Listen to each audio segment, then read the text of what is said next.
Continuamos con más de La Tisana y especialmente hoy conmemoramos el Día Mundial contra la lucha del cáncer de mama. Entonces, bueno, creo que redundé un poquito ahí contra No, el sería, cáncer. Contra sería el de la cáncer. lucha contra el Contra el cáncer. cáncer, contra el cáncer. Importante. Bueno, pero es que yo estoy metida siempre en la lucha contra el cáncer de mama. Quiero que la gente se toque, quiero que la gente ya de una vez tenga el chip de la prevención en casa. Y justamente más o menos de eso y algunos mitos y realidades vamos a estar conversando hoy acá en el programa. Sí, y del cáncer en general. Yo creo que es importante comentar sobre los mitos y desmitificar ciertas creencias que hasta hoy se pensaban ciertas. Por eso tenemos a nuestra invitada, vamos a presentarla con nosotros. Ella es Julia Motola, es traumatólogo ortopedista con subespecialidad en oncología ortopédica. Bienvenida a La Tisana, un placer recibirte. Gracias, para placer hablar para de mí este día.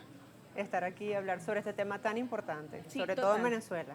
¿Cuáles serían los mayores mitos que existen sobre el cáncer como tal? Porque sabemos que hay muchos de ellos, pero sí predominan algunos. Sí, cuando nosotros hablamos de cáncer, nos referimos a una patología que es netamente maligna, nos referimos a una célula que se multiplicó de forma inadecuada y que proliferó y que puede traer consigo una metástasis o metástasis. Pero muchas veces hablamos de tumor y las personas piensan que tumor y cáncer es lo mismo. No, no es así. Cuando tú tienes un tumor, ¿tienes una masa o tienes un bulto? Eso no quiere decir que tengas cáncer.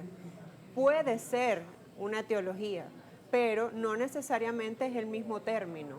Un lipoma, por ejemplo, que es un tumor benigno que contiene tejido adiposo, no es cáncer.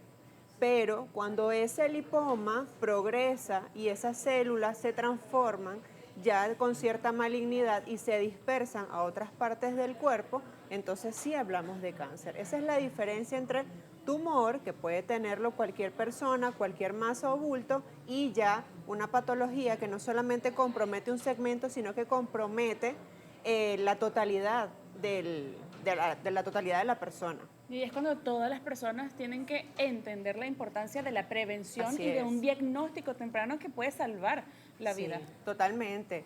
De hecho, nosotros estamos en el puesto número 27 a nivel mundial en el número de pacientes que tenemos con cáncer. El cáncer no solamente afecta mama, también afecta el hueso, en este caso es los casos que yo llevo, una patología súper infrecuente, pero que ocurre y que generalmente pasa desapercibida. Cuando hablamos de tumor benigno, ¿este tiende a desarrollarse hacia un tumor maligno o puede que no pase? No, no necesariamente. Los tumores benignos tienen unas características y esa etapa de benignidad nos dice que generalmente no progresa. Sí existe un porcentaje de tumores benignos que pueden progresar a malignidad. Por eso es que siempre debe estar de la mano con el especialista, el control oportuno, los chequeos rutinarios. Entonces, el paciente nunca está de alta del todo. Siempre es un paciente que hay que controlar, que hay que vigilar, porque sí existe un porcentaje, en unos más que otros, que esto pueda progresar a una lesión maligna. Entonces ahí también podríamos conversar acerca de las etapas, del Correcto. momento en el que conseguimos el diagnóstico Sí. y ver qué tan avanzado puede estar. Así es. De las lesiones detectadas inicialmente, pues obviamente el control siempre va a ser un poco más sencillo, más factible, que puedan realizarse la exéresis y allí, bueno, evitar la progresión. Pero cuando ya lo diagnosticamos en fases avanzadas, cuando el diagnóstico fue tardío, es difícil nosotros controlar eso y por lo tanto el desenlace tal vez no va a ser el mejor. A ver, mitos y realidades, hay estudios que hoy día vinculan directamente el consumo del azúcar con la reproducción y el crecimiento del cáncer. ¿Cómo están los estudios hoy día sobre esto y qué podemos decir? Actualmente se conoce que el cáncer es una alteración multifactorial y que tiene un componente genético y genómico sumamente importante. Cuando tú tienes un antecedente, o tienes un componente hereditario, los agentes externos o la etiología externa, que es la alimentación, el tabaquismo, forman parte de este riesgo. O sea, cuando tú tienes una alteración genética y este riesgo lo tienes, este factor externo lo tienes incrementado, entonces existe mayor posibilidad de que el cáncer surja.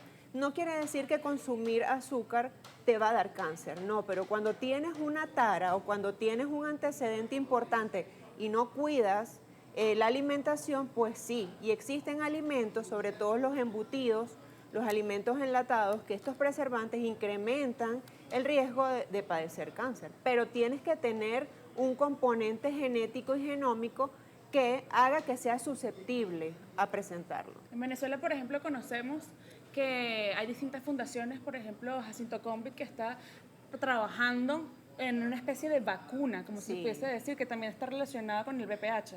Sí, sí, de hecho el VPH es uno de los virus más enlazados con el tema del cáncer, VPH, VIH, el virus de la varicela, del herpes zóster también, pero es difícil porque existen demasiadas mutaciones, muchísimas mutaciones. Tú puedes tener una mutación y yo tener otra y padecer cáncer, entonces no es un tema, gracias, no es un tema tan sencillo de manejar. Claro, es importante conocer la información que se maneja, sobre todo porque en las redes sociales hay mucho, pero no sabemos de pronto en qué confiar, no sabemos de pronto qué puede ser verídico y estos espacios se presentan para precisamente brindar, Información y apoyo también. sí, y yo creo que en las redes sociales también, pero en las correctas, por ejemplo, de Sí. especialistas. Yo quisiera que nos brindara sus puntos de contacto para poder encontrar también mucho más de esto. Sí, totalmente. ¿Sabes que el 70% de los pacientes diagnosticados con cáncer o diagnosticados con un tumor, su desenlace no es favorable porque parten de un diagnóstico no adecuado? O sea, generalmente confiamos más en el vecino, confiamos más en la abuela, confiamos más, y no es que esté mal, pero la orientación no es la adecuada. Entonces, tómate esto, anda donde el señor que soba y retrasa el diagnóstico, y eso es fundamental. Un diagnóstico oportuno es la clave para un tratamiento certero, para un tratamiento adecuado. Mis redes sociales es DRA, Trauma Ortopedia. Yo trato de compartir información, no solamente el tema oncológico, sino también sobre antiinflamatorios no esteroideos, sobre frío y calor, que son temas que también tienen mucho que ver con el que dice el amigo, colócatelo, no te lo coloques, entonces eso afecta. Y finalmente, pues es el paciente el que se compromete. Totalmente. Doctora Motola, un placer que nos hayas Gracias. acompañado hoy acá en el programa. Creo que es muy importante que se tenga esta conversación y que existan espacios para que la gente Sí. pueda educar un poco más todo el concepto que tiene ante esta enfermedad. Muchísimas gracias por acompañarnos. Gracias y a ustedes. Bienvenida siempre, claro que sí. Claro que sí, nosotros con esto vamos a hacer una pausa, sin embargo, la tisana continúa con mucha más información, así que no se aparten.